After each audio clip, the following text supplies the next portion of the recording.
This is the perfect pull workout to build muscle according to science and Jeff Nippard, who has become one of the top go-to guys for science-based training. So I'm putting it to the test, and today I'm trying Jeff Nippard's perfect pull workout, science-based of course, back and biceps. Jeff says to begin with a 5-minute general warm-up. He did a Stairmaster, so that's what I chose as well. Before we kick things off with the first exercise, a one-arm half kneeling lat pull down to isolate the lats and getting them burning from the get-go. The pointers he had was to have the attachment not too high, not too low. Felt good on the warm-up.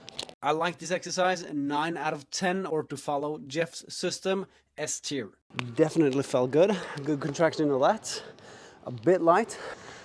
Try to add some weight. I went from 45, maybe a big jump, 45 to 60. Oh, that feels better. Yep. Another pointer he had was, for proper form, was to not get the elbow too far back and just stopping besides the body.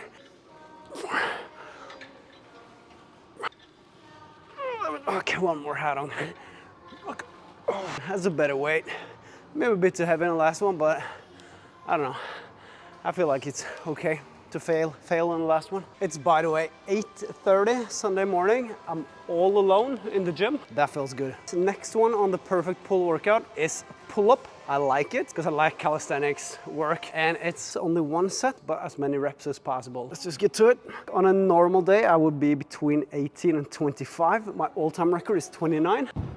Obviously way harder when you do an isolation exercise first. The goal here was between 15 to 20 reps, but my lats started burning like crazy around 10 reps. Oh, starting to burn. So really didn't have much more to pull out, just a couple more reps in the tank. Oh, that's 12.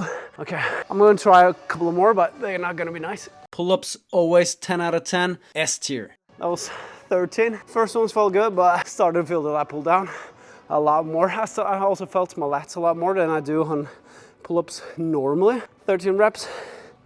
Nice. Third exercise is a crook row, something I've never done, but it's kind of like a one-arm dumbbell row, just with a little bit of a cheat or momentum. I haven't done a one-arm row in ages as well, because I usually train here and there's a bunch of machines, so I usually prefer to use the machines. One-arm rows, not my favorite. I used to do them a lot before, but not so much anymore. I just feel like there's so many other great back exercises I like better, so this one I would personally prefer to switch out with something else. 6 out of 10, B tier. Yeah, I gotta say, unlike the one-arm row, I kind of prefer this variation instead of the extremely strict. I can do the strict ones in the machines if I would like to do more strict, but on the one-arm row, it feels kind of more like gritty, hardcore, badass, old school, better, with a little bit of like cheat or momentum. I'm not alone anymore. And once you're done, always put your weight back. This next one is something I've never done, never ever. It's a cable shrug-in. He said one of the benefits with this versus the barbell is the barbell, you gotta load the bars. Also the negative with the cable crossover, it's a lot of like stuff up and down attachment if it's not perfectly placed, but it's fine. And always when you try a new exercise, begin a bit modest or very light with the weights. For the second set, I adjusted the cables a bit wider to get a bit more of an angle, but this exercise and variation, I gotta say, I liked it. Sure, shrugs look cool with the barbell loaded up with the weights, but this variation felt great.